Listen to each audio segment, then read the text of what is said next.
Our hope is not in government. Our hope is not in a political party. Our hope is in the Creator of all things. Family Research Council opened its doors in Washington, D.C. in 1983. They didn't get a lot of attention. After all, cause-oriented nonprofits are a dime a dozen in the nation's capital.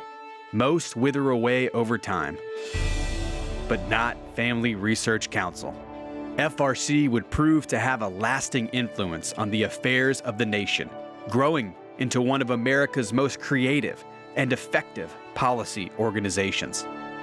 After attending a White House conference on families in 1980 for former President Jimmy Carter, Dr. James Dobson met and prayed with a group of 8 Christian leaders. We got on our knees that night and prayed, and we asked the Lord to bless what we were going to try to do, because it was not going to be easy.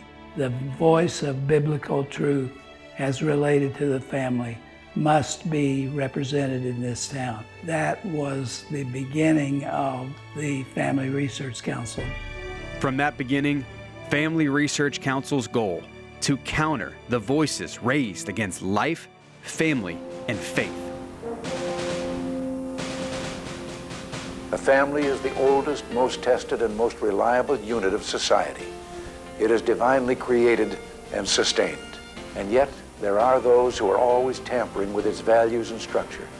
That's why we need organizations like the Family Research Council that can effectively defend and strengthen the family. Well, we established ourselves, first of all, Dr. Dobson allowed us to send out some information through his mailing list, and he put me on the radio, so that really started people knowing about the Family Research Council. We also spent a lot of time on Capitol Hill with members of Congress and began to share information with them, and they began to start depending on some of that in terms of the research. So even though we were a small organization at the time, clearly people started knowing who we were. The Family Research Council actually got started because it was so obvious that in a city like Washington, where there were all these special interest groups with lawyers and high-powered lobbyists, there was no one representing the most special interest group in the country, which was the American family, the place where we raise children and instill values. Thanks to the generosity of the DeVos and Prince families, a home office was established in the heart of Washington, D.C., and a dynamic distribution center was opened in Holland, Michigan, with the help of the DeWitt family and others. This strategic presence solidified FRC's intention to make a lasting difference to timeless values across our land.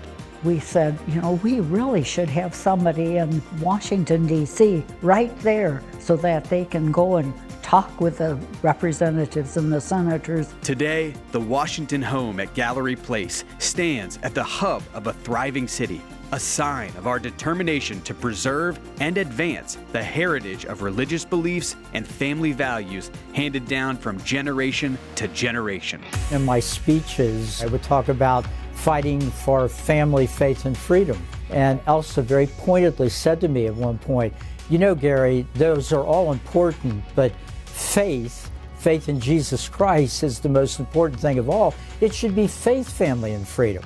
Elsa, in her own gentle way, reminded us of our priorities. Every time I look at that building, I think, thank you, Lord, for giving me that message, faith first.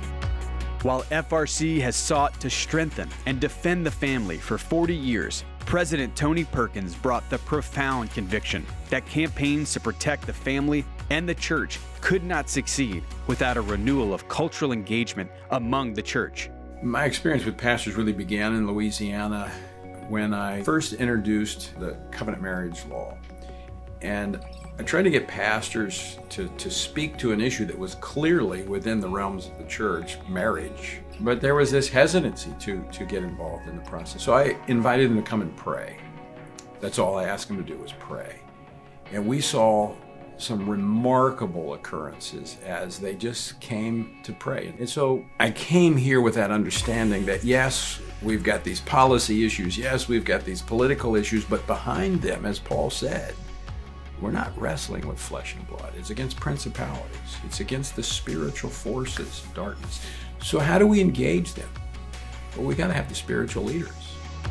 I think you're going to be hard-pressed to find a ministry that has the effect, that has the scope, and has the expertise to link the civic community and what's going on in the area of politics and being Christ-centered and biblically dependent. So FRC has been key in our battle for righteousness. Guided by this vision, FRC continues to equip and embolden pastors while continuing the invaluable work on Capitol Hill. FRC is a unique institution. I was involved a lot with Tony on many of the domestic issues, but particularly on international religious freedom, and when he chaired the U.S. Commission on International Religious Freedom. And they're advocating for the simple ability of a person to do with their own soul what they saw fit, and standing up aggressively. And because of his position in U.S. politics, where he's been active and a stalwart here, he had that much more impact globally. At a time of global political uncertainty, where foundational institutions are endangered as never before, where marriage is undermined and human life itself is being redefined, FRC deepens its mission and renews its vision and looks forward with hope and confidence to the future as FRC continues to stand by those in the pulpit and in the halls of power. It's just a wonderful parachurch organization that doesn't seek to take the place of the church, but it seeks to assist the family and the church as we try to move forward successfully, not in a defensive mode, but in an offensive mode as we seek to live our lives according to the Holy Scriptures. FRC is one of those bright lights that helps us focus on true north. And I shudder to think, had they not been here, that it could have been worse, worse, worse. I want to give a big hello to General Jerry Boykin of the Family Research Council, and of course Tony Perkins, who's been my friend for a long time. They have done a fantastic job, these two gentlemen, and all of the incredible work you do for all of us. I especially want to thank you for your prayers on my behalf and also from my family. It's very much appreciated. Thank you very much. FRC is going wherever technology will carry words and images, whether our news and commentary website, The Washington Stand, or via streaming, broadcast video, radio, and social media. Recently, FRC digitally expanded to Baton Rouge, Louisiana, renovating its facility that houses a state-of-the-art studio and chapel with room to expand. FRC stands ready to advance the cause of faith, family, and freedom in the digital age.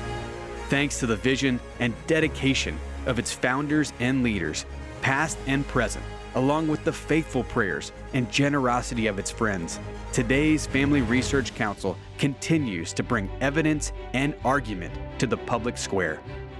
Well, I think the longevity of Family Research Council is what really is a blessing to me, and I think that's because of starting it in prayer and of God giving us the vision and of it being something that has continued to have a biblical base. Tony has really emphasized that, and I think that's critical for the longevity of Family Research Council. I see that FRC's role going forward becomes even more important because the culture has moved so aggressively against a traditional set of values. We're talking about allowing people to practice values, and that's what FRC has stood for and why its role is just so critical. The Family Research Council is key.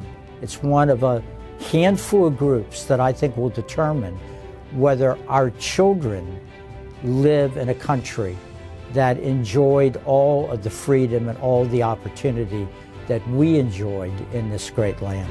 FRC is not going to be whooped. We're going to fight. We're going to take a stand. And again, we don't retreat. We cannot give up. And we've got the Lord on our side. We can't forget that. We're not alone in this thing. The Lord has called us to a battle. He's called us to fight with everything that we have. FRC has had the privilege for 40 years to champion all that the author of life has given and asks His blessing anew to preserve His gifts of faith, family, and freedom for years to come. You will never see in front of this building here in Washington, D.C., a white flag flying. We will never step back, we will never surrender, and we will never be silent.